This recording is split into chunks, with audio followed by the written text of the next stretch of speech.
habang papalapit ang araw ng kawakasan, ang araw ng ikalawang pagparito ng ating Panginoong Kristo, ang dapat sa atin, lagi tayong nakikita sa pagsunod. Sapagkat yon ang makapagbibigay kasiyahan sa Diyos para nang sa ganon hindi tayo mapahamak sa araw ng paghukom.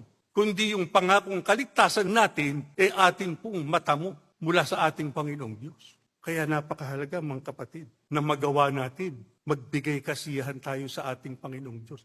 Hindi tayo mapapariwara, hindi tayo mapapahamak. Lagi tayong nandoon sa tama, sa mga pagpapala ng ating Panginoong Diyos. Sapagkat nasa atin yung kanyang patnubay, nasa atin yung kanyang proteksyon. Kaya gusto nating tayo ay makapagbigay kasiyahan sa Diyos. Kaya kinakailangan natin sundin ang lahat ng utos ng Diyos. Maging yung kanyang mga tuntunin, sundin natin yon. Alam niyo, wala pong malulugi. Pagka tayo ay naging masunurin, pagka tayo ay sumunod sa mga aral ng ating Panginoong Diyos. Mapapabuti ang bawat isa sa atin pagka ginawa natin yon. Kaya huwag kayong papayag na merong looban ng ating Panginoong Diyos na ating nalalabag. Dapat nating matiyak lahat ng kalooban niya na gagawa natin. Gawin natin mayroong pagpupumilit para nang sa ganon, mabubuting bagay ang matanggap natin mula sa ating Panginoong Diyos.